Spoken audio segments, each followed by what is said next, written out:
everybody, welcome back to Transformations by Tiffany. Today I wanted to sit down and talk to you guys about some aspects of the holidays, some not so fun aspects of the holidays, and how to overcome them so that you can enjoy your family and you can enjoy the season. So today, and I got my notes down here, so if you see me looking down, that's what I'm looking at. But today I want to talk about how to keep sanity in your Christmas holiday. And in that, I'm meaning, how do you deal with certain personalities in your family? We all, unfortunately, have someone or a family that seems to always be causing trouble. And so with that, let's go over a few things that I have tried and has helped me to deal with those situations.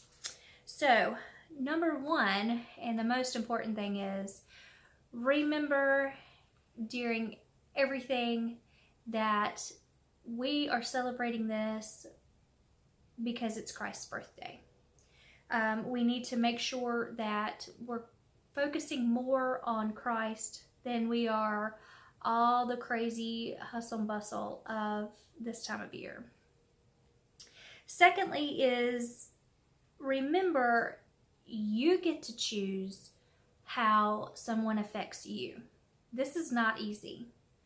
I know that for a fact. It is not easy. And we have some people that know how to push our buttons, or just naturally with their personality type conflicts with yours and pushes your buttons, and it can make the holiday very stressful and hurtful, and you get to where you just dread it, and that is so sad. This can be a wonderful time of year, and so we need to work really hard on remembering that we get to choose how they affect us. We can't choose how they act or react, but we can choose how they affect us. Okay? Next is, you can't change others. You can only change yourself, and that goes along with, you get to choose how they affect you. You don't get the luxury of saying, you know what, you're driving me crazy, I need you to calm down. And they do. It doesn't work that way. Okay, so what are some things that you can do so that they don't drive you crazy? One is, remember that Christ loved you even when you were not lovable. And I've had to tell myself that several times, that there are times that I am not lovable. I am not lovable in my own home. Sometimes you are just not always feeling it. Life can catch up to you, and maybe you don't feel well, or for whatever reason, you are not always lovable, and yet Christ still loved you. So the next one is, it's okay to love someone from a distance. Sometimes, especially around the holidays or busy seasons in our life, we just have to say no. We have to say, I love you, but I can't. I can't invite this person to do this. I can't go and hang out with this person right now. I just need to love them from afar. It is so important that you take care of yourself as a mama and as a wife so that you can take care of your family. There is in every family that one person, like I said, and sometimes in my family, I just have to say, I'm sorry. I hate it that it's like this, but right now, I just can't. I can't invite them to go do this. I can't go to their home right now. I have anxiety, and when my anxiety is up, or I am super, super busy, and I know that if I go there or if I invite them, there's going to be an issue, I have to say no. And I don't like to do that. I hate to do that. And I would hate to be the one that somebody had to say, I'm sorry, but I just can't spend time with you right now. but sometimes we have to. The next one is, it's hard to stay mad at someone or hurt by someone when you're praying for them. We need to remember that hurt people or hurting people hurt others. Hurting people hurt people. And we need to work really hard at having forbearance and compassion and loving the unlovable, because that's what Christ does for us. And I want to just say, the things that I'm saying here, I have to work on constantly. This is not easy. I'm not saying any of this to say, well, you're just doing it wrong and this is easy, just do it like this. I'm not saying that at all. I am saying that life is hard, holidays can be hard. Here are some tips and tricks that have worked for me, and hopefully it can help you to make your holiday season better. And another point is, love isn't just something that comes. It is not that warm, fuzzy feeling that people talk about or you see it on Hallmark. It is a choice. You choose who you love. You choose who you don't love. Love is a decision. And even though that person is pushing your buttons and driving you crazy, you can choose to love them. And when you do that, you will start to have compassion for that person. And it makes it just a little easier to deal with the person or the situation in that moment. Just remind yourself, Christ loved me when I'm unlovable, and I'm going to choose to love them. And I'm going to choose to have patience. Patience is another one of those things that you have to choose. It is not easy. Patience does not come naturally to me. It's something I struggle with and I have to constantly work on. So that brings us to the next point. You can choose to walk away. When a situation is escalating and you maybe see the person come in and they already have that attitude or that way about them, you can choose to walk away. You don't have to fall in that trap. You don't have to be ugly. Walking away does not mean you're being ugly. Walking away is saying, I want to keep things calm. I want to enjoy my day. I don't want to bring stress to other people because that person pushes my buttons. I am going to be the bigger person and I'm just going to walk away. And that's okay. Walking away does not make you weak. Walking away is not easy. It means that you're going to try to do as Christ would do and love them, but not fall in the trap. So next is, choose to be the change in your family. Choose to be the change in your family. Families are, unfortunately, they get stuck in a rut and they get frustrated with each other. And family sees the worst in everybody because we let our guard down with family. And eventually somebody has to say, I'm not going to fall in that trap any longer. I'm going to change this. I can't change the rest of my family, but I can change mine. And especially if you are a mama, you can change so that your children don't have that same situation when they grow up. They don't have to worry about coming to your house and there being a fight or you not getting along with their spouse. You can choose to be the change in your family. Next is, forgiving sets you free. Asking for forgiveness sets that person free. You do not have to be asked to forgive someone to forgive them. You do not have to be asked by that person. They do not have to come and say, hey, I messed up. I'm sorry. Will you forgive me? For you to forgive them.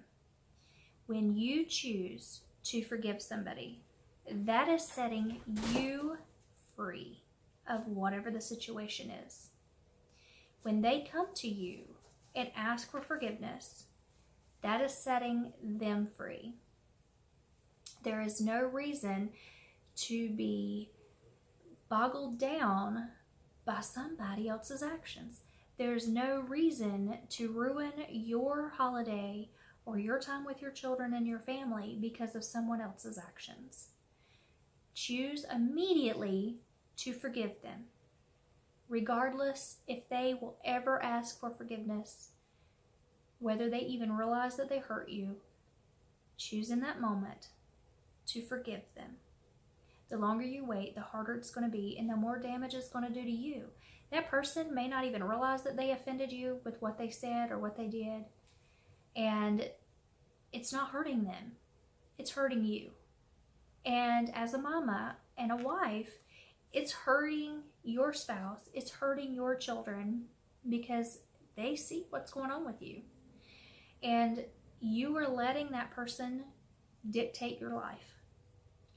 So by choosing immediately to say, you know what? I forgive you. Even if you don't go and say it, in your heart, say, I forgive you, and move on. And again, that's one of those things that's not easy. It takes work. And sometimes you have to continuously say, I forgive them. And when that thought or that memory creeps up again, because it will, Satan loves to do that, say again, I forgive you. And eventually, it will no longer come to your mind. Next is learn to get your love, acceptance, worth, and security from Christ.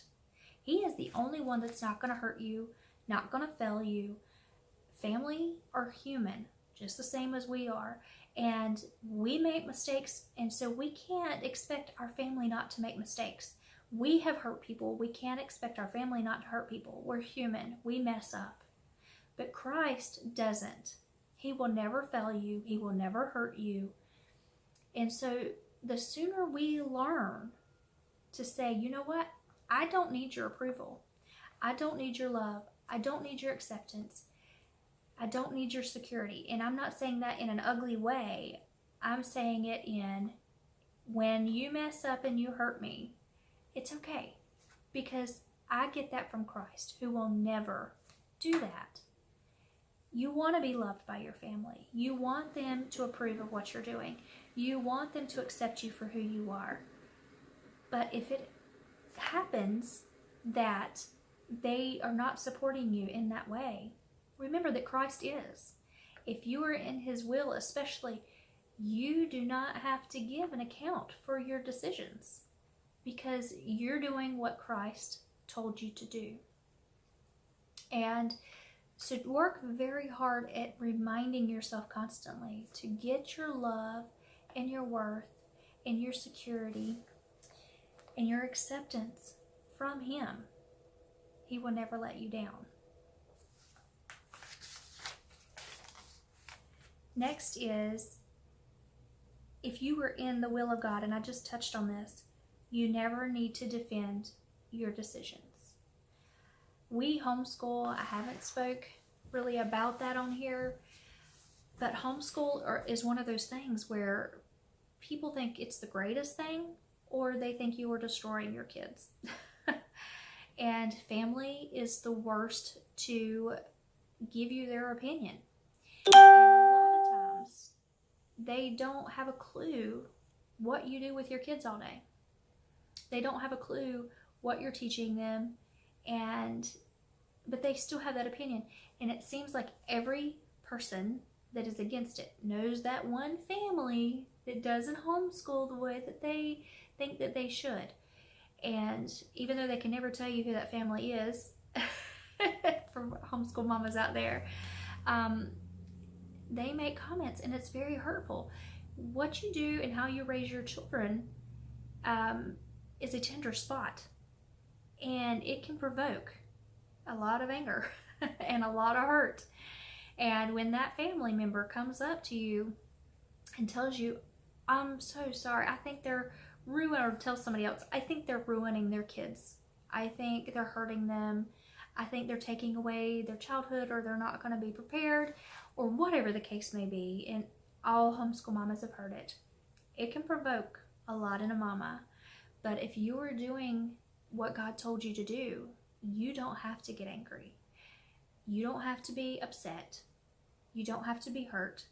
You don't have to explain your decision, because you are in God's will. So when your family member says, why are you treating your child this way? Why don't you let them do this? Why can't they watch that movie? Why can't they play with this particular toy or video game? You don't have to explain to them. All you have to say is, because Christ didn't will that. And that's it. Christ will support you, and He will love you through it. And you don't have to worry about the outcome if you are in God's will, because He will take care of it.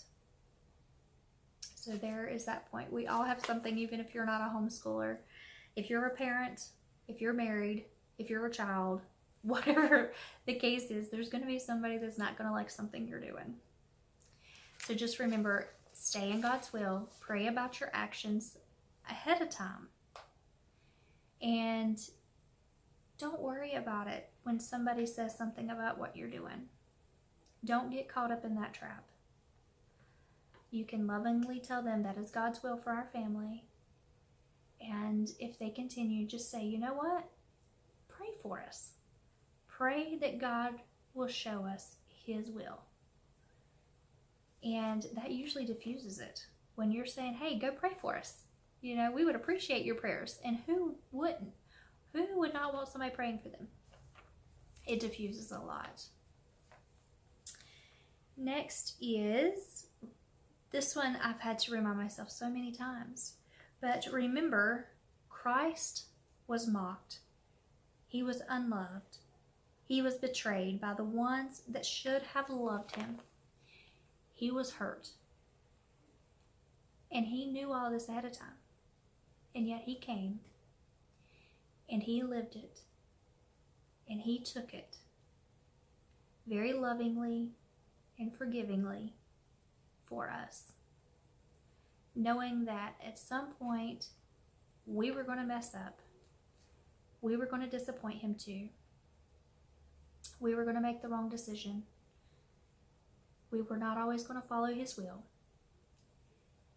And yet He came, and He loved us, and He forgives us over and over and over again.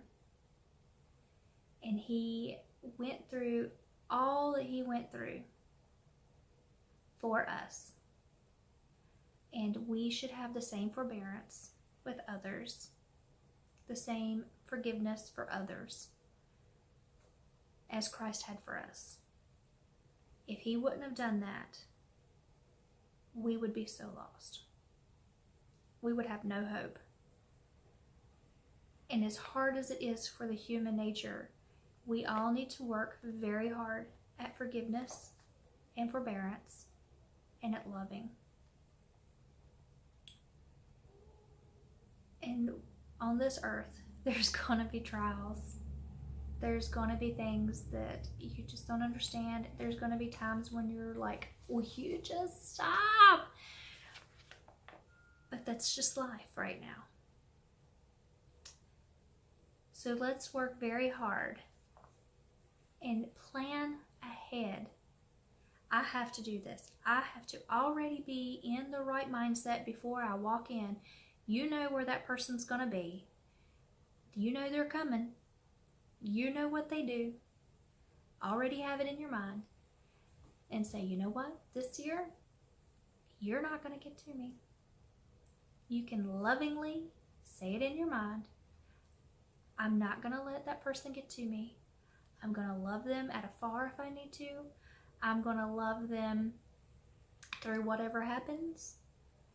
And I'm going to immediately forgive them so that I can keep moving forward and enjoy my holiday season with my family. And remember too that your kids are watching you. And oh my soul, have I failed so many times at this? Oh, this is a hard one for me. Your kids are watching, and how you react, they're going to react. And whew, that one to me, even just sitting here talking about it, hurts my heart because I have failed so many times at this. But we mess up, we ask for forgiveness, and we move on, and we try to do better next time. And so with all this being said, I hope that you can take something that I have said today and make your holiday season easier.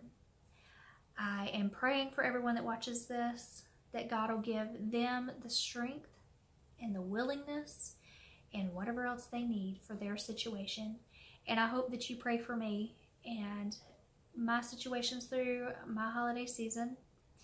I hate that everybody has something that could possibly happen or will happen, depending on your family dynamic. But this is the world we live in, so we have to learn how to be more Christ-like and work around it and love that person and pray for that person or people. And we need to pray for each other. This battle and this walk is hard, and we need to stick together. So I hope you have a wonderful season. I hope you use these tools. I hope that you pray for me as I'm praying for you. And until next time, purpose today and have a great, great day. Bye, guys.